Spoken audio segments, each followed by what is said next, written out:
school back on the most part. And certainly a lot of joy and excitement. There's nervousness, there's stress, there's anxiety. We touched on all those things. Unfortunately, also, it still exists. It's been there since, when I was a little tyke. And that's bullying issues inside the hallways. And I know many school districts working feverishly to try to take care and head off that issue.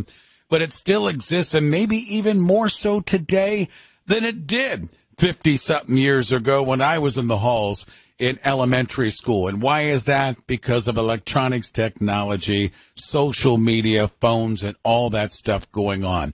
It can really weigh down these youngsters. And kind enough to join me this morning is Dr. Selena Magalotti with Akron Children's Hospital. And Selena, I imagine you're talking with youngsters and families almost every day about bullying.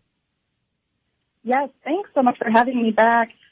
Yeah, absolutely. I do talk on really every time I see a kiddo to see if they're experiencing bullying, whether at school or online.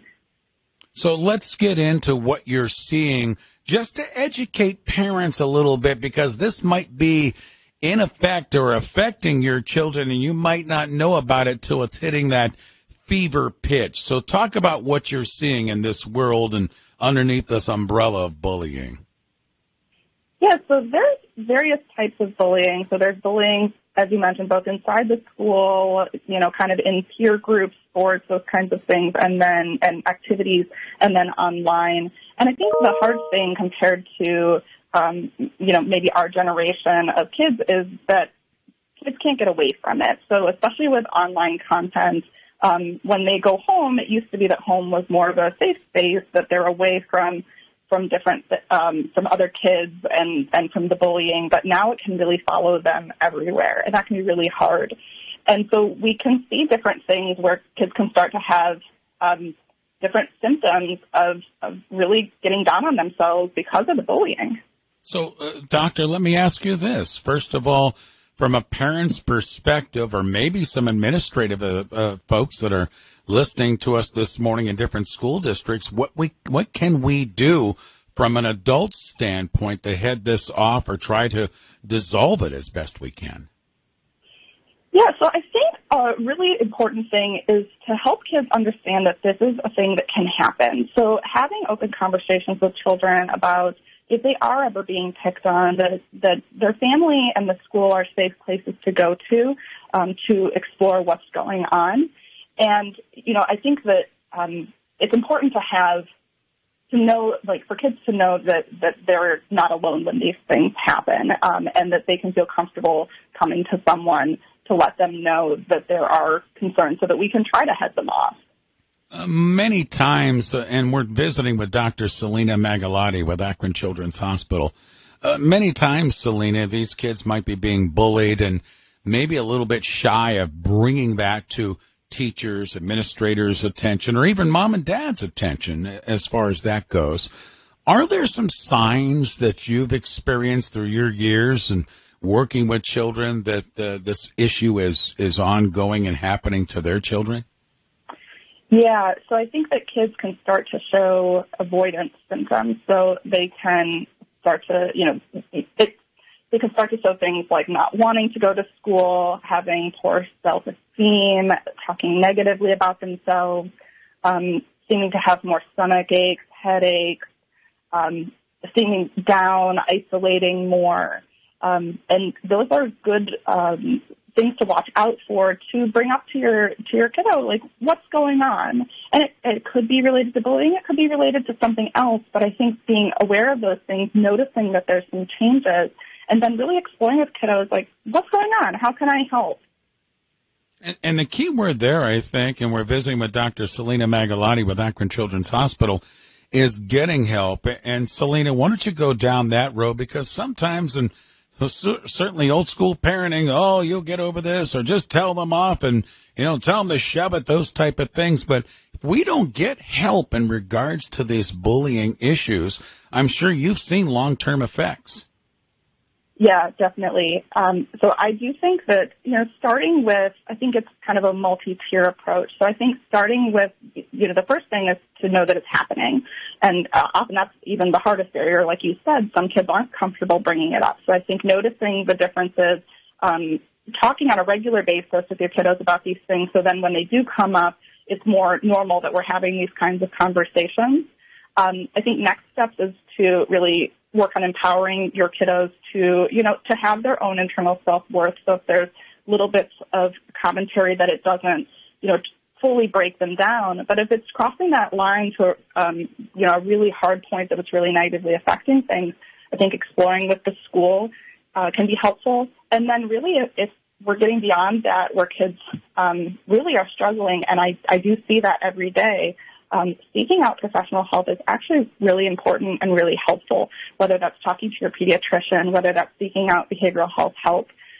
We're here to be able to do that, and at Akron Children's we have lots of services to be able to help children and families be able to navigate this.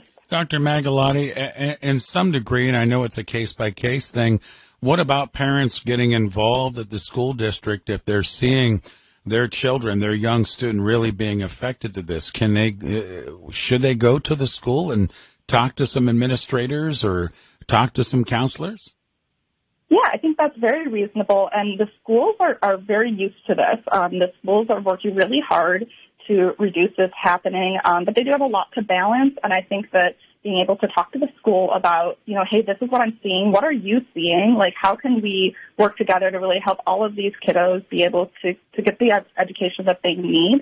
And bringing it up in I think as parents, we, sometimes we want to be kind of like mama bear, papa bear, and I think trying to bring it up in a non-adversarial way is probably the best course of action of like, hey, this is what I'm concerned about. How can we address this as a group? So that, we're not feeling defensive. Young students love to be connected, right, Selena? I mean, so through the works of their phones or their computers, the electronics, they love to be connected. And I bring that up because I go all the way back to the technology where it's tough for them to get away from the bullying because of technology. Easier said than done, but as parents, should we consider maybe having the phones go down at a certain time in the evening to kind of get them away from all of that? Yeah, I think that's a great idea. So I like to encourage my families that especially during sleep time, that kids maybe do not have their phone in their room. And also even setting aside maybe some kind of like family non-electronics time at home. And that goes for the whole family because I think that, parents really are models for their children and they're such good models. And I think that when kids see that like everybody's making this a priority to have family time together without electronics for, an hour or whatever it is, we're going to watch a movie together. I think that can be so helpful for bonding and also really, in working on building our kids' internal self-esteem and their own kind of independent interests. I think having time away from the phone, especially around sleep time, especially also as sleep is so important and making sure we're not distracted from our sleep, that I think that's a great idea. Dr. Magalotti, if you had to summarize where we are, whether it be Akron Children's Hospital, Summit County and beyond, where we are with bullying in 2024 from a medical standpoint, because there's probably a lot of parents out there listening to us this morning says, hasn't happened in my family yet. I don't really need to worry about it. I think eventually it will. I've had 4 kids coming up, and I'm not saying all 4 were, but there was instances where it's happened. Talk to all those parents listening this morning on how you would summarize the whole issue. Yeah, I think that bullying can happen, and I am so grateful for kids that don't experience it, but so many of the kids that I see do experience it, and they have really negative effects from it. So, I think it's just something that we want to keep our eyes out for. And I think, to your point, even about online, being online and on social media, I think starting, electronics are prevalent for our children. It's very different than when we were kids. And teaching them young about how to be, safe online, how to be, monitor what they're doing and to try to build those skills young, because I think it can happen, but we hope that it won't, but we want to prepare for if it does. At what point should we, and you mentioned this a couple of moments ago to wrap up our conversation, At what point do we reach out to like a Dr. Magalotti to get some help on this? What's the state of the situation?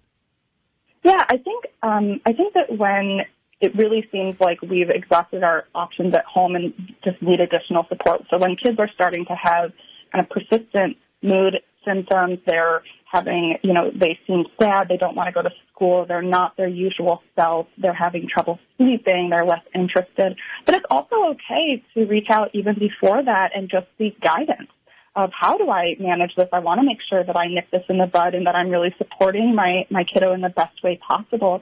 Because, we as providers really want to also be preventative and help these things from getting to the point that they, are really bad.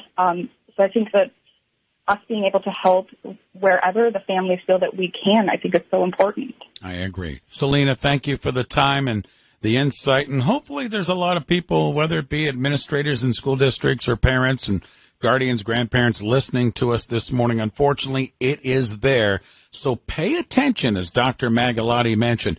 Pay attention to the kids' actions when they come home from school. And she said, not a bad idea. Look at maybe some adjustments with the electronics as well. Selena, thank you for the time and the insight again. I appreciate you coming on the show with me.